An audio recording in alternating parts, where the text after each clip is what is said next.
Assalamualaikum warahmatullahi wabarakatuh. Bismillahirrahmanirrahim. Wassalatu wassalamu ala Rasulillah wa ala alihi wa ashabihi wa mawalah. Asyhadu an la ilaha illallah wahdahu la syarikalah wa asyhadu anna Muhammadan abduhu wa rasuluhu la nabiyya wa rasula ba'dah. Wala haula wala quwwata illa billah, amma ba'd. Para jamaah sekalian yang dirahmati oleh Allah Subhanahu wa taala, alhamdulillah kita bersyukur kepada Allah atas segala limpahan curahan nikmat yang diberikan kepada kita, nikmat kesehatan, nikmat kesempatan, dan tentu yang paling penting dan paling mahal harganya adalah nikmat berupa iman dan Islam. Oleh karenanya bentuk syukur kita atas nikmat berupa iman dan Islam itu adalah senantiasa menjaganya agar keimanan itu jangan sampai turun, apalagi runtuh, bahkan hilang dari kehidupan kita. Karena iman Islam ini sajalah yang bisa menyelamatkan kita kelak di hari kiamat. Tidak ada naungan, tidak ada pertolongan selain naungan dan pertolongan Allah. Maka untuk mendapatkannya adalah dengan hidup bersama iman dan mati dalam keadaan sebagai seorang yang beriman kepada Allah Subhanahu wa taala. Tidak berguna harta yang kita kumpul-kumpulkan di dunia kalau kita tidak punya keimanan. Tidak ada gunanya pangkat, jabatan, kehebatan di dunia, banyak pengikut, orang mengikut kepada kita, menurut kepada kita, patuh kepada kita, bisa merintah siapa saja. Nanti di hari kiamat tidak ada lagi orang yang bisa kita perintah. Orang semua mengurus urusannya masing-masing. Semua orang bertanggung jawab atas dirinya masing-masing. Oleh karenanya kita siapkan berbekal iman ini. Kalau dengan iman maka semua nikmat-nikmat yang lain akan menjadi kekal abadi. Kita dengan iman, kita diberi harta oleh Allah Subhanahu wa taala, kita bisa mengekalkan harta kita itu. Bagaimana caranya? Kita sedekahkan, kita infakkan, kita belanjakan di jalan Allah semata-mata karena iman dan mengharap ridha Allah, maka harta itu akan kita temui, akan kita jumpai lagi nanti di akhirat. Kita punya keluarga, punya saudara, lalu kemudian kita bergaul dengan keluarga, dengan saudara, mendidik keluarga, mendidik anak semua dengan nilai-nilai Islam, maka insya Allah keluarga kita itu kelak akan kembali berkumpul nanti di akhirat, di surganya Allah Subhanahu wa ta'ala. Tapi sebaliknya, jika tanpa iman kita tidak didik keluarga kita, kita tidak siapkan keluarga kita, anak kita, istri kita dengan keimanan, dengan nilai-nilai Islam, maka kita pasti akan berpisah dengan orang-orang yang kita cintai selama di dunia ini. Seberapapun cinta kita di dunia ini, Allah Subhanahu wa ta'ala pernah memberikan pesan melalui malaikat Jibril kepada Nabiullah Muhammad sallallahu alaihi wasallam, dan tentu ini menjadi nasihat bagi kita semua, menjadi wasiat bagi kita semua juga. Kata Allah, ya Muhammad, Ishma syi'ta fa innaka mayyitun. Wahai Muhammad, hiduplah semaumu, tapi jangan lupa bahwa kamu pasti akan mati. Wahbit man syi'ta fa innaka mufariqun bih. Dan cintailah siapapun orang yang ingin kamu cintai, akan tetapi jangan lupa kamu pasti akan berpisah dengan mereka semua itu. Ya. Wa'mal ma syi'ta fa innaka majziyun bih. Dan berbuatlah semaumu, tapi jangan pernah lupa bahwa kamu akan pasti dibalas dengan semua amal perbuatan. Tidak ada perbuatan kita, perkataan kita di dunia ini kecuali pasti ada balasannya, diperhitungkan oleh Allah Subhanahu wa taala. Faman ya'mal mithqala dzarratin khairan yarah wa may ya'mal mithqala dzarratin syarran yarah. Sekecil apapun kita ngomong A, ngomong B, semua nanti ada perhitungannya. Bahkan kerlingan mata, apa yang terbetik dalam hati pun diperhitungkan oleh Allah Subhanahu wa taala. Kalau baik itu jadi kebaikan nanti di akhirat, kalau buruk itu akan jadi kesusahan kita nanti di akhirat. Oleh karenanya jemaah yang dirahmati Allah, pastikan bahwa setiap perbuatan kita, perkataan kita bisa jadi kebaikan, bisa jadi pahala. Gimana caranya? Ilmui. Makanya di dalam Quran dikatakan wala taqfu ma laysa laka bihi ilm. Janganlah kamu berhenti, maksudnya janganlah kamu melakukan amal Janganlah kamu mengikuti sesuatu tanpa kamu memiliki ilmu tentangnya. Kalau kita punya ilmu, maka semua yang kita lakukan, semua yang kita katakan, semua yang kita fikirkan dilandasi dengan ilmu jadi amal ibadah, jadi kebaikan. Nah, karena jemaah yang dirahmati oleh Allah Subhanahu wa taala, untuk itulah kita hadir di dalam majelis ini, untuk bersama-sama bermudzakarah, saling ingat mengingatkan tentang bagaimana seharusnya kita menjalani hidup ini sebagai seorang hamba Allah. Status kita sama, hamba Allah, dan tugas kita pun sama, yakni mengabdi kepada Allah. Yang namanya hamba, yang menghamba kepada Allah. Jangan sampai kita statusnya hamba Allah, tapi menghambanya kepada dunia, menghambanya kepada pekerjaan, menghambanya kepada bisnis, menghambanya kepada atasan, menghambanya kepada jabatan, dan lain sebagainya. Menghamba hanya kepada Allah Subhanahu wa ta'ala. Orang yang menghamba kepada Allah, hidupnya pasti merdeka. Sebaliknya, orang yang menghamba kepada manusia tidak akan pernah merasakan kemerdekaan, tidak akan merasakan kebebasan. Orang yang hanya menghamba kepada Allah pasti dia akan merasakan kemerdekaan di bumi ini, di dalam kehidupannya di dunia ini. Baik jemaah yang dirahmati oleh Allah Subhanahu wa ta'ala, kita akan masih melanjutkan pengkajian kita terhadap hadis Nabi sallallahu alaihi wasallam dari Kitabul Jami' min Bulughil Maram di Ibnu Hajar Al-Asqalani, masih di dalam hadis yang pertama dari babul adab, yakni tentang hakul muslim alal muslim, hak muslim dengan muslim yang lain. Ada 6. Kita sampai sudah kemarin pada pembahasan wa idzastansahaka fansahu. Kalau engkau dimintai untuk memberikan nasihat, maka hendaklah engkau menasehatinya, menasehati saudara muslim. Sudah kita bahas sebelumnya beberapa hal terkait dengan adab-adab menasehati.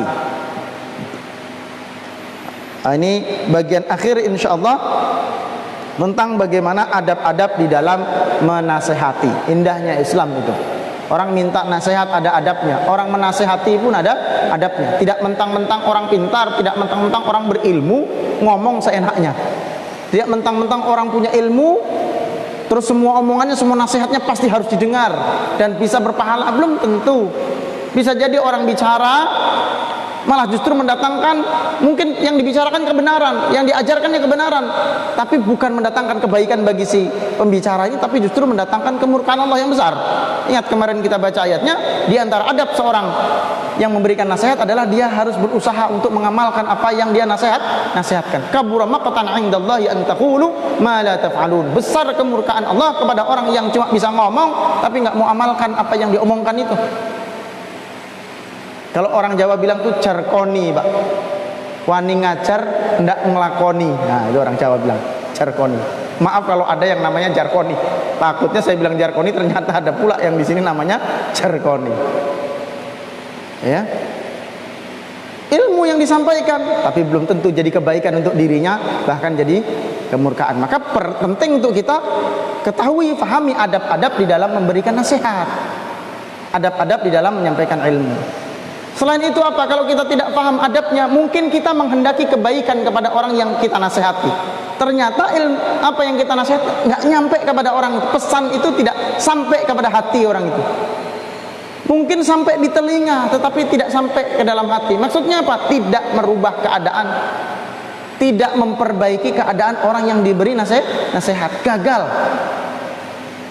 Walaupun tentu sukses tidaknya di dalam orang memberi nasihat itu bergantung kepada Allah. Seorang yang memberikan nasihat, seorang dai kah itu, mubalik kah itu, seorang guru kah itu, tugasnya hanya menyampaikan dan menyampaikan dengan cara yang benar yang dituntunkan Allah dan Rasulnya. Setelah itu perkara ini yang diajari atau yang dinasehati ini nanti mengikuti atau tidak, berubah atau tidak, bukan urusan si penyampai. Yang penting tadi syaratnya ya, disampaikan itu benar, caranya pun benar. Ya. Jadi ukuran orang itu berhasil, ukuran itu seseorang itu sudah benar menyampaikan nasihat itu bukan kalau orang itu mengikuti atau orang itu menjadi pengikutnya. Karena kalau ukuran seorang dai itu adalah banyaknya pengikut, tentu Nabi Nuh itu gagal. Nabi Nuh itu Hanya sekitar 80 orang saja, ratusan tahun beliau berdakwah. Ratusan tahun beliau berdakwah. Kalau ukurannya itu adalah banyaknya jumlah pengikut, maka tentu ustadz-ustadz di Indonesia, Ustadz Abdul Somad misalnya, lebih banyak pengikutnya daripada Nabi Nuh, kan gitu.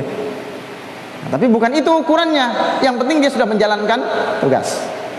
Tapi tidak boleh juga kita mengabaikan. Oh, terserah saya mau nyampaikan dengan cara apapun, mau kamu senang, mau kamu tidak, mau sakit hati kah, saya menjalankan tugas. Itu urusan Allah nanti memberikan kamu hidayah, betul. Tapi tetap kita harus berupaya dengan cara yang benar. Nah, di antaranya jemaah yang dirahmati oleh Allah Subhanahu wa taala, dengan cara yang benar, satu orang dengan orang yang lain itu berbeda-beda di dalam menerima nasihat. Cara memberikan nasihatnya pun berbeda-beda. Ya. Kemarin sudah kita bahas bagaimana anak kecil dengan orang dewasa, bagaimana orang miskin, orang kaya, orang desa, orang kota bisa jadi berbeda. Orang yang dengan tingkat intelektual yang berbeda juga berbeda cara memberikan nasihat. Lalu kemudian bagaimana tutur kata bahasa seperti apa yang seharusnya disampaikan oleh seorang pemberi nasihat atau seorang dai.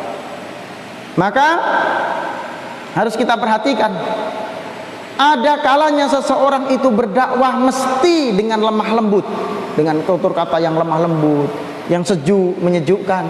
Tapi ada kalanya juga orang itu berdakwah menyampaikan nasihat dengan cara yang keras. Dan itu dilakukan oleh Nabi SAW semua. Ya, para nabi pun seperti itu. Dan tahapannya memang ketika kita memberikan nasihat itu dimulai dengan memberikan nasihat, memberikan pengajaran dengan cara yang lemah lembut. Ya, dengan cara yang lemah lembut.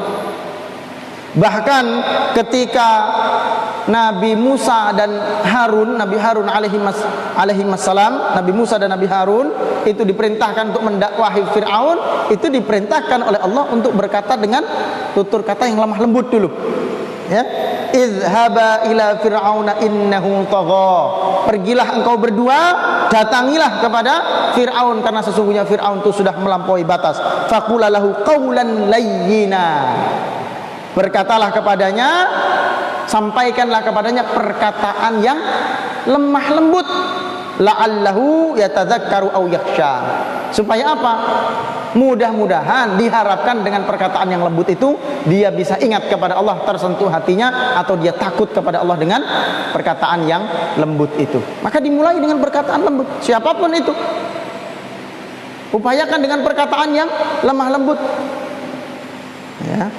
Tapi kalau sudah kemudian melampaui batas, disampaikan, diajarkan atau dinasihati dengan lemah lembut terus menerus, orang ini justru melakukan perlawanan atau semakin zalim, kezalimannya tidak berhenti kecuali diberikan peringatan yang keras, maka berikan peringatan yang keras. Ya. Kepada orang kafir pun seperti itu, apalagi kepada orang mukmin, apalagi kepada anak misalnya, menasihati istri, menasihati murid, maka mesti dimulai dengan lemah lembut dulu. Dimulai dengan lemah lembut dulu. Ya, sampai batasan tertentu, oh ini ternyata anak nggak bisa kalau dikasih nasihat dengan lemah lembut, baru kemudian diberikan nasihat yang lebih keras, dengan cara yang keras, mungkin dengan bahasa yang keras. Jadi satu, kita dengan cara yang lemah lembut dan upayakan menasehatinya dengan sembunyi-sembunyi. Pertama itu, lemah lembut dan sembunyi-sembunyi dulu. Tapi sampai tahap tertentu ini orang tidak bisa berubah, bahkan semakin buruk, keburukannya semakin menjadi, ternyata sampai batas tertentu dia harus diberikan peringatan yang keras, dan bisa jadi kemudian nasihatnya dinasihati dengan terang-terangan. Jadi jangan keliru. Di dalam hadis Nabi, dalam Al-Quran memang ada perintah untuk berlemah lembut. Tadi qaulan layyina, atau di dalam ayat yang lain Allah Subhanahu wa taala katakan ud'u ila sabili rabbik bil hikmah wal mau'izah hasanah wal mau'izatil hasanah. Serulah kepada jalan Rabbmu, kepada jalan Tuhanmu dengan hikmah dan mau'izah hasanah, dengan nasihat yang baik. Tapi bukan berarti terus kalau ada orang yang berdakwah atau menyampaikan nasihat dengan keras itu keliru, tidak. Memang memberikan nasihat pertama tahapannya adalah harus dengan sembunyi-sembunyi, tidak mempermalukan. Tapi ketika orang ini semakin menjadi-jadi atau dalam keadaan tertentu, misalnya dosanya pun dilakukan dengan terang-terangan, bisa membahayakan orang banyak, maka pada tahap seperti itu nasihat yang terang-terangan dan dengan keras pun dibutuhkan. Ya. Gitu. Jadi ada tahapannya, tidak bisa ditolak. Ini buktinya, ada ayatnya, ini buktinya, ada hadisnya, lemah lembut, nggak boleh berdakwah keras-keras, apalagi berdakwah terang-terangan, harus sembunyi-sembunyi. Betul, ada tahapannya sembunyi-sembunyi, tapi pada tahap tertentu atau dalam keadaan tertentu bisa jadi nasihat itu harus disampaikan dengan terang-terangan dan dengan keras. Ya. Syekh Utsaimin pernah mengatakan, ya, al-munkaru idza a'lana fayajibu inkaruhu 'alanan. Kalau sebuah kemungkaran itu dilakukan dengan terang-terangan, maka cara menasihatinya mesti juga dengan terang-terangan. Itu salah satunya. Kemungkaran yang dilakukan terang-terangan, kemungkaran yang dilakukan untuk kemungkarannya itu bisa membahayakan orang banyak, maka perlu menasihatinya dengan terang-terangan. Selain menasihati pelakunya, memberikan warning kepada orang lain agar tidak terkena kemungkaran si pelaku ini. Ya. Di dalam hadis Nabi SAW pun pernah suatu ketika, ya, dalam suatu setelah peperangan begitu ya, Nabi SAW itu membagikan ghanimah. Lalu ada orang di kalangan kaum muslimin itu yang mungkin dia merasa tidak cukup dengan pembagian ghanimah dari Rasulullah SAW itu. Lalu kemudian dia mendatangi Rasul dan dia mengatakan, ya Rasulullah, ittaqillah, wahai utusan Allah, bertakwalah kepada Allah. Masa ada orang nyuruh Nabi Muhammad untuk bertakwa? Ya, nyuruh Nabi Muhammad untuk bertakwa. Maka apa kata Nabi SAW? Wailak, celaka kamu. Itu di hadapan orang banyak. Awalastu ahaqqa ahlil ardi ayyattaqiyallah. Terus kalau aku nggak bertakwa, siapa yang mau lebih bertakwa daripada saya? Kalau saya dianggap nggak takwa, siapa lagi yang bertakwa? Kata Nabi SAW. Nabi ini adalah orang yang paling takwa. Ini orang menyuruh Nabi bertakwa, ya, menyuruh Nabi bertakwa. Kemudian apa? Kemudian orang itu pergi. Lalu Nabi SAW beberapa saat kemudian Nabi melihat lagi orang itu di tengah-tengah kaum muslimin.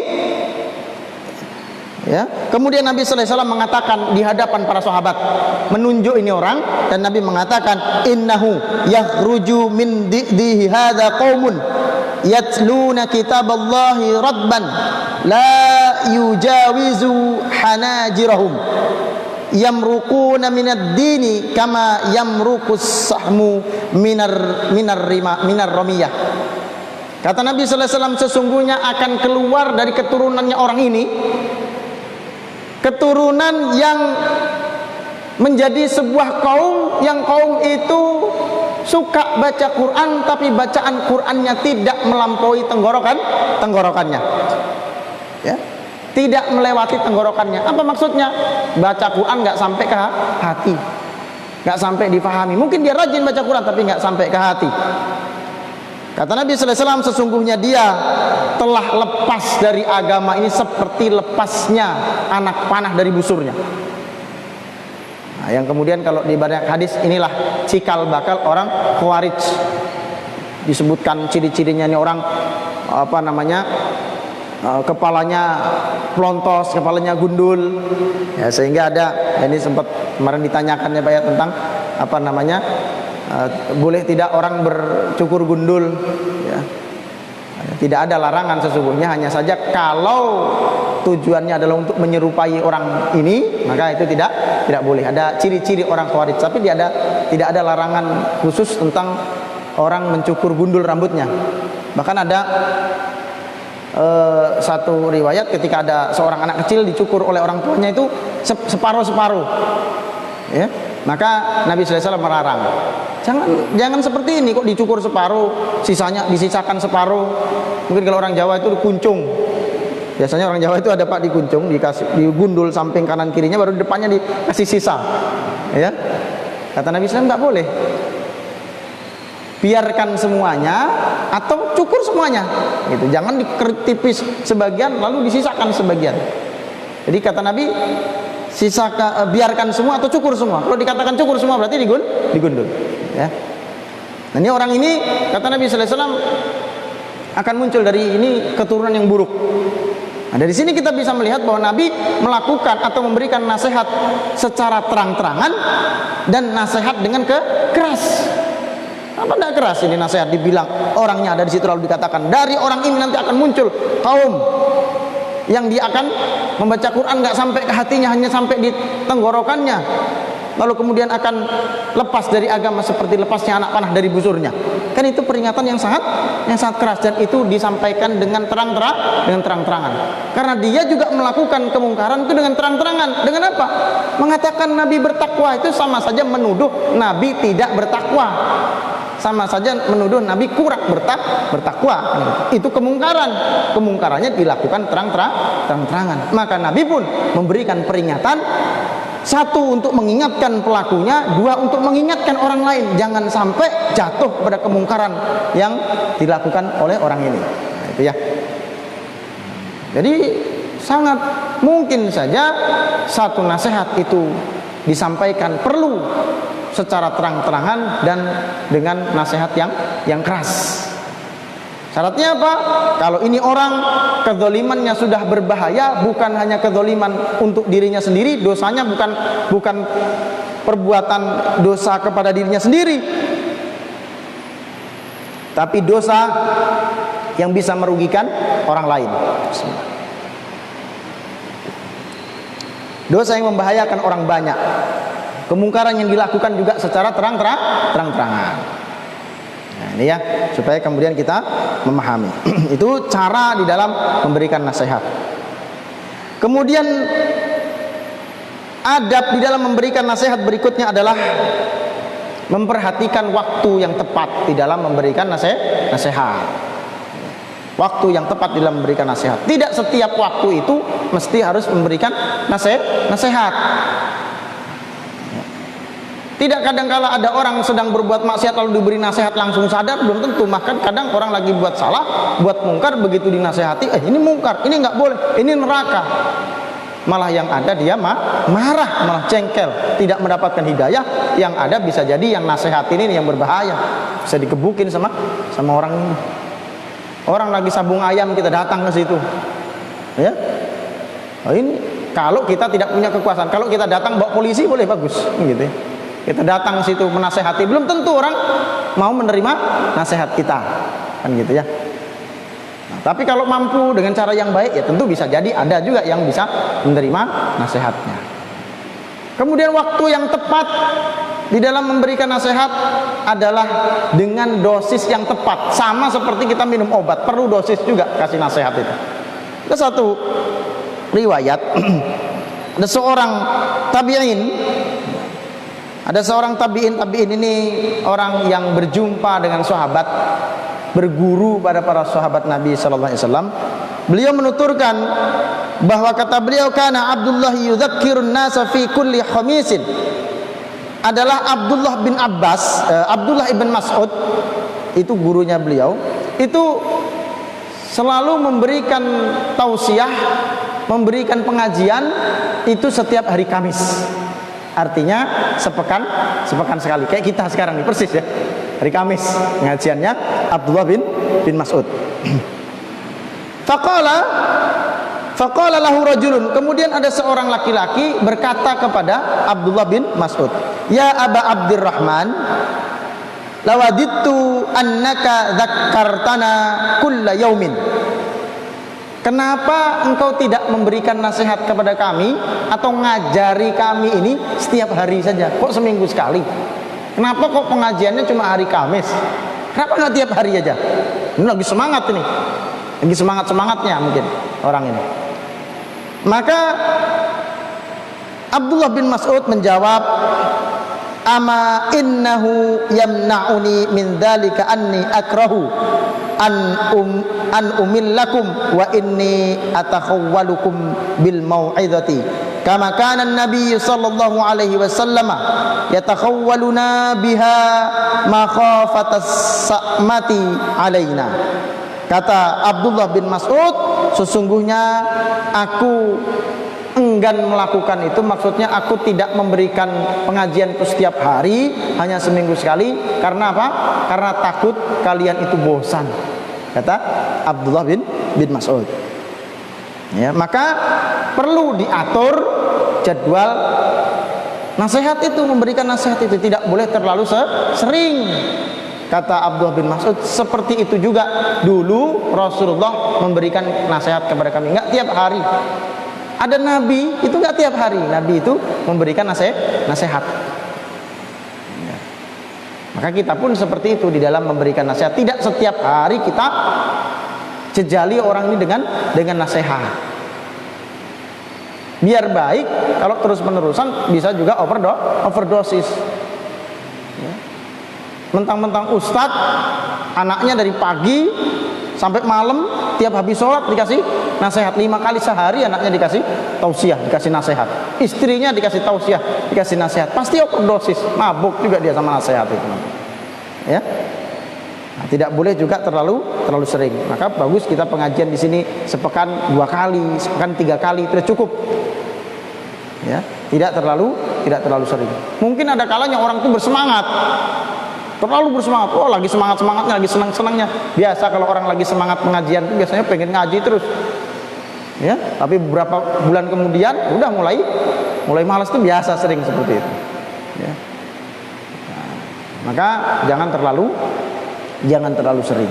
Kecuali memang orang yang khusus ditempatkan atau ditugaskan untuk menuntut ilmu, anak sekolah, orang kuliah, itu pun diatur.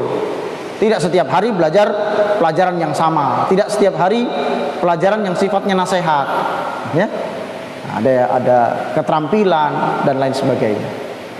Nah, jadi perlu diatur waktunya. Ya, itu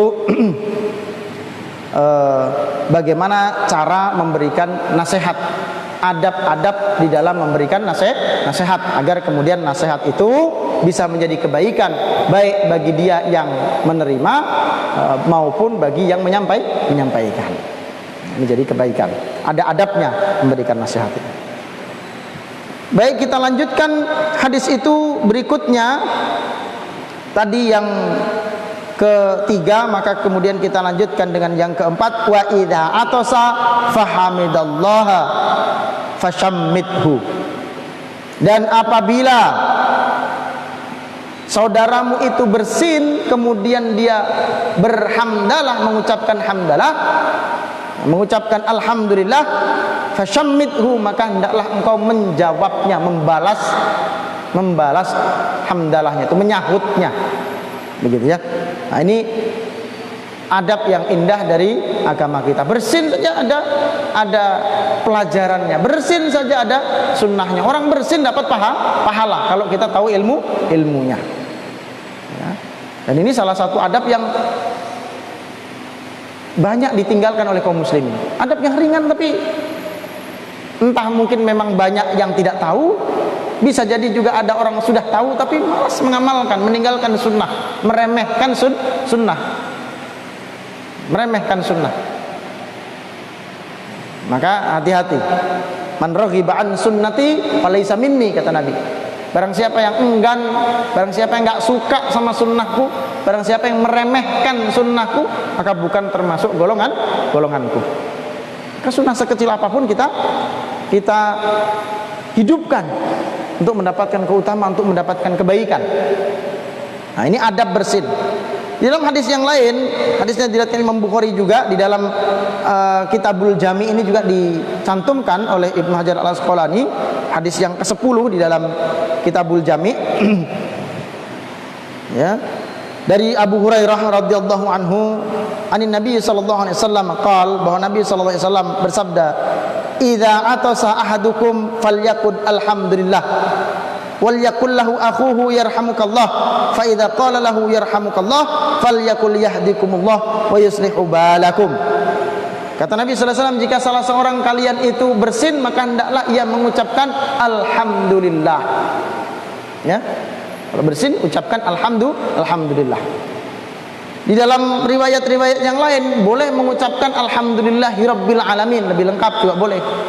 Dalam hadis yang lain riwayat Imam Abu Dawud misalnya, Imam Hakim juga meriwayatkannya, juga ada ucapan yang lain, alhamdulillah hamdan katsiran thayyiban mubarakan fih kama yuhibbu rabbuna wa yarda. Dalam riwayat yang lain sama juga alhamdulillah ala kulli hal, itu juga boleh. Hamdalah, itu semua hamdalah. Itu diantara ucapan hamdalah ketika bersin. Nah, tapi yang paling sederhana sebagaimana hadis Bukhari tadi juga, ketika kita bersin ucapkan alhamdulillah. Ya, ucapkan hamdalah. Ini adab orang yang bersin. Maka orang yang mendengarnya hendaklah ia menjawabnya, mendoakannya, ya, dijawab oleh yang mendengar. Jawabannya apa? Yarhamukallah, semoga Allah merahmatimu. Nah, ini juga jangan remeh. Ada yang bersin alhamdulillah, kita doakan yarhamukallah. Jadi kebaikan. Enteng kita ucapkan, tapi menjadi pahala, menjadi kebaikan.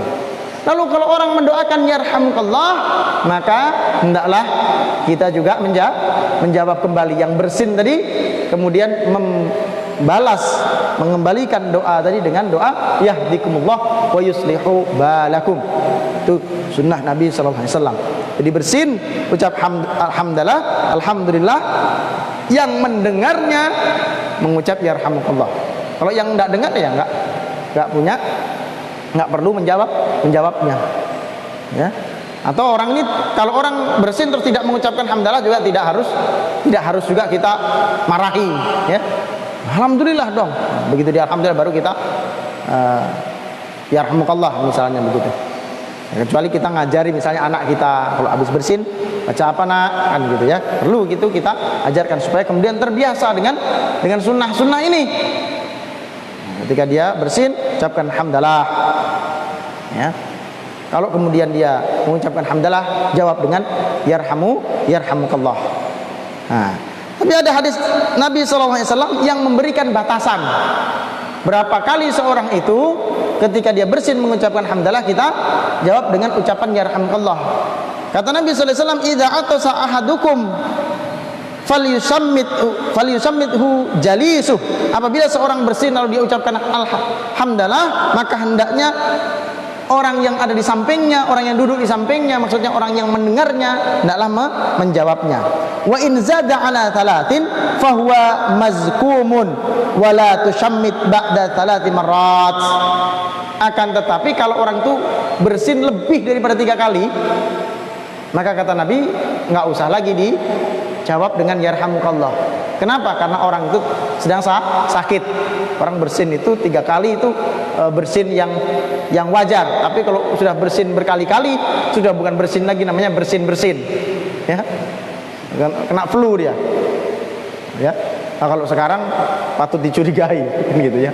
Oh, sekarang bahaya kita dengar orang bersin itu. Nah, itu ya. Jadi 3 kali. Kalau dia 1 kali alhamdulillah, sahut yarhamukallah. 1 kali alhamdulillah, yarhamukallah. Sekali lagi dia bersin lagi alhamdulillah, jawab lagi yarhamukallah. Yang keempat dia masih bersin lagi, sudah tidak perlu dijawab yarhamukallah. Ya. Nah, tapi kita doakan dia. Kenapa? Karena dia sakit lebih dari 3 kali itu. Ya. Nah, bagaimana kalau ada orang kafir? Nah, kemarin sempat kita bahas hadisnya, riwayatnya bahwa dulu itu ada orang kafir itu pengen juga didoakan oleh Nabi dengan doa rahmat, maka suka pura-pura bersin di dekat Nabi. Atau barangkali bisa jadi mungkin tetangga kita, kawan kita pernah mendengar kita bersin ucap hamdulillah, ikut-ikutan juga. Bagaimana kalau dia mengucapkan hamdalah ketika bersin? Maka tidak didoakan dengan yarhamukallah, tapi doakan dengan yahdikumullah wa yuslihu balakum. Boleh. Semoga Allah memberikan hidayah kepadamu dan memperbaiki keadaanmu. Begitu. Nah, zaman Nabi dulu orang pura-pura begitu, berharap didoakan semoga Allah merahmatimu. Tapi ternyata Nabi mendoakan yahdikumullah wa yuslihu balakum, kata Nabi sallallahu alaihi wasallam. Ya. Kemudian di antara adab orang bersin, ini penting kita perhatikan adab orang bersin di dalam Islam menurut sunnah Nabi sallallahu alaihi wasallam. Anna Nabi sallallahu alaihi wasallam kana idza atasa, ghatta wajhahu biyadihi aw bi thawbihi wa ghadda biha sautahu. Bahwasanya Nabi sallallahu alaihi wasallam, kata Abu Hurairah radhiyallahu anhu yang meriwayatkan hadis ini, ketika Nabi itu bersin, maka Nabi menutup wajahnya dengan tangan atau dengan kain, ya. Dan wa ghadda biha sautahu, Nabi merendahkan suaranya. Jadi bukan diloskan kalau orang kita nih, ya. Kadang ada orang tuh bersin malah sengaja sambil ngucap apa, nyebut apa gitu, ya, atau malah di wajah orang lain misalnya begitu, ya. Maka Nabi sallallahu alaihi wasallam tutup wajahnya, ya, dengan tangan atau dengan kain. Nah, kalau kita dengan pakai masker atau dengan sapu tangan semacam itu Nabi sallallahu alaihi wasallam kalau bersin. Dan Nabi rendahkan suaranya, enggak diumbar, diloskan seperti tidak, ya. Itu adabnya Nabi sallallahu alaihi wasallam. Apa sih hikmahnya? Mungkin kita bertanya-tanya, apa hikmahnya? Orang kok bersin kok terus harus mengucapkan hamdalah? Sunnahnya kenapa harus mengucapkan hamdalah? Karena ya bersin ini nikmat dari Allah. Hamdalah itu kan kita ucapkan kalau itu adalah nikmat dari Allah Subhanahu wa taala. Maka bersin itu sebenarnya adalah nikmat dari Allah. Apa? Karena orang bersin itu adalah reaksi tubuh kita jika ada sesuatu atau benda asing masuk ke dalam saluran pernafasan khususnya. Ya, bahkan itu bisa mengganggu kinerja, karena terhubung dengan berbagai macam syaraf di dalam tubuh kita, di kepala kita, mungkin sampai ke otak misalnya. Maka orang bersin itu membersihkan saluran pernafasan, dan itu diakui oleh medis. Ya, coba Nabi sallallahu alaihi wasallam bukan seorang dokter, Nabi tidak pernah memeriksa pakai mikroskop, enggak tahu. Dari mana Nabi tahu? Nabi diajari oleh Allah Subhanahu wa taala. Ini bukti bahwa beliau adalah seorang nabi. Ya. Ini bukti bahwa beliau adalah seorang nabi.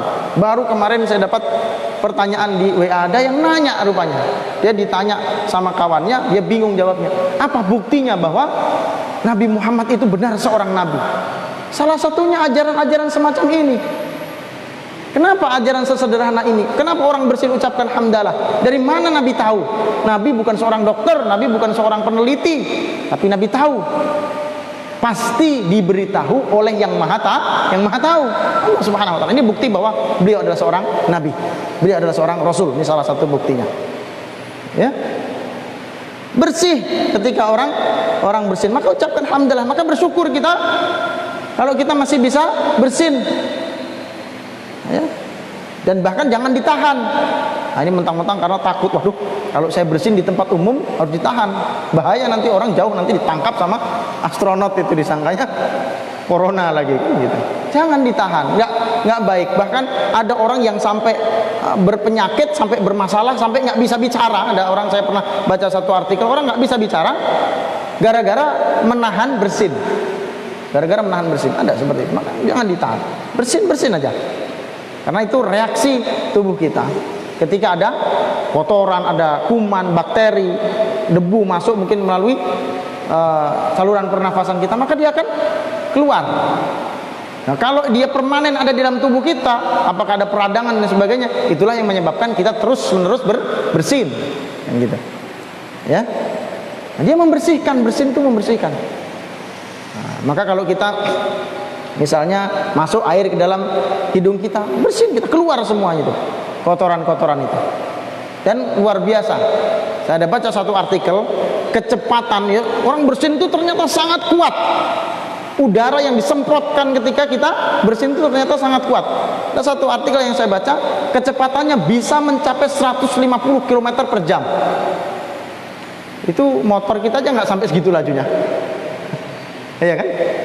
Laju sekali. Itu untuk apa? Untuk membersihkan semua saluran pernafasan.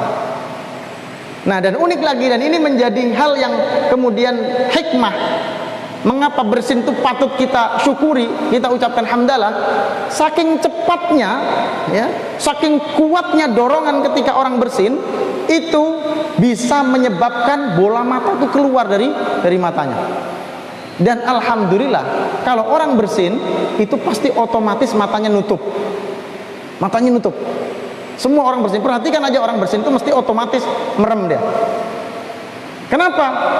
Karena itu reaksi otomatis tubuh kita untuk melindungi agar bola mata kita nggak lompat keluar. Betul itu. Tapi jangan dicoba, Pak. Wah, betul nggak Ustadz? Saya mau coba bersin sambil melotot. Karena kalau lepas bola matanya saya nggak tanggung jawab. Ya, itu betul saking kuatnya. Coba bayangkan, didorong dari dalam dengan dorongan dengan kekuatan 150 km per jam. Wajar kalau dikatakan bahwa itu bisa sampai melepaskan bola mata. Dan alhamdulillah Allah buat mata kita otomatis langsung menutup, ya, langsung menutup, sehingga aman mata kita tetap ada di situ. Ya. Perhatikan aja orang bersin semua pasti merem, otomatis itu. Oleh karenanya kita ucapkan alhamdulillah, segala puji bagi Allah. Alhamdulillah ala kulli hal. Alhamdulillah segala puji bagi Allah dalam setiap keadaan. Ya, karena nikmat yang demikian besar yang Allah Subhanahu wa taala berikan kepada kita melalui bersin ini. Dan kita tadinya nggak tahu hikmahnya. Nabi sallallahu alaihi wasallam ajarkan ini kepada kita, ajarkan adab yang mulia ini kepada kita. Ketika Nabi mengajarkan ini kepada orang-orang mukmin, kepada sahabat-sahabatnya pada waktu itu orang-orang yang sekarang dikagumi ilmu kesehatannya, orang-orang Eropa belum ngerti yang begini. Kenapa? Karena memang mereka belum ada alatnya, ilmunya belum nyampe. Rasul memang mendapatkan ilmu ini bukan dengan sekolah, karena memang wahyu dari Allah Subhanahu wa taala yang semacam ini menjadi bukti bahwa beliau adalah seorang benar-benar utusan Allah Subhanahu wa taala, mendapatkan wahyu dan pengajaran dari Allah Subhanahu wa taala. Wa may yantiqu 'anil hawa in huwa illa wahyu yuha. Tidaklah beliau itu berkata kecuali perkataan itu adalah berasal dari wahyu Allah Subhanahu wa taala. Bukan berkata atas hawa nafsu, bukan atas pikiran Nabi sendiri, tapi atas ajaran dari Allah Subhanahu wa taala. Lalu apakah kemudian kita masih ragu atas sunnah-sunnah Nabi sallallahu alaihi wasallam? Ada pernah orang yang mengkritik, ya, sunnah Nabi. Bayangkan, sunnah Nabi ini orang Islam katanya, dia mengkritik sunnah Nabi. Ketika ada yang mengatakan, ya, jangan minum dengan tangan kiri, karena orang yang minum dengan tangan kiri itu seperti setan, karena setan minum dengan tangan kiri. Dia mengkritik hadis seperti itu tidak masuk akal, katanya begitu. Ya, hadis seperti itu tidak masuk akal, jadi tidak perlu diikuti. Tapi orang yang beriman, memang iman tidak harus pakai akal.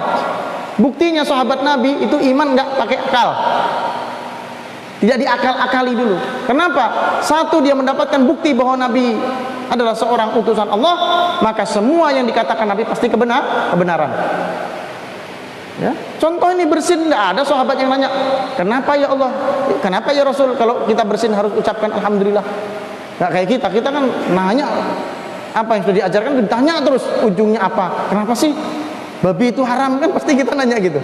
Sudah diharamkan oleh Allah, banyak yang nanya, kenapa babi itu haram, kenapa sholat mesti 5 waktu, kenapa nggak 6, ya, kenapa sholat duhur waktunya ini, kenapa sih sholat subuh jam 4:30, gimana kalau sholat subuh 7:30 aja kan enak, misalnya begitu, ya. Itu semua yang disampaikan oleh Nabi sallallahu alaihi wasallam, kebenaran dari Allah Maha Pencipta kita, yang menciptakan kita, sudah pasti benar. Nah, jemaah yang dirahmati oleh Allah Subhanahu wa taala, perhatikan betul. Kalau itu sunnah dari Nabi, sekecil apapun, kelihatannya seremeh apapun, hidupkan. Itu pasti jadi kebaikan untuk kita. Ya. Itu pasti jadi kebaikan untuk kita. Contoh tadi ini bersin tadi, ada bersin ini. Menjadi kebaikan kalau kemudian kita amalkan. Walaupun belum tahu hikmahnya, kerjakan saja dulu. Pasti ada kebaikan di baliknya. Baik untuk kehidupan kita di dunia, dan tentu insya Allah baik untuk kehidupan kita di akhirat nanti. Saya kira demikian yang dapat saya sampaikan, mudah-mudahan ada manfaatnya. Mohon maaf bila ada salah dan khilafnya. Usikum wa nafsi bittaqullah. Ihdinas siratal mustaqim. Billahi taufiq wal hidayah wa ridha wal inayah. Wassalamualaikum warahmatullahi wabarakatuh. Gabunglah bersama Gerakan Infak Peduli Dakwah. Hanya dengan mendonasikan dana Anda sebesar Rp50.000 setiap bulan, berarti Anda telah membantu syiar dakwah Islam hingga ke berbagai wilayah pedalaman Kalimantan Timur. Karena dakwah tak harus ceramah. Kirim SMS atau WA Anda, ketik GIB dakwah, kirim ke 0811 586 1331.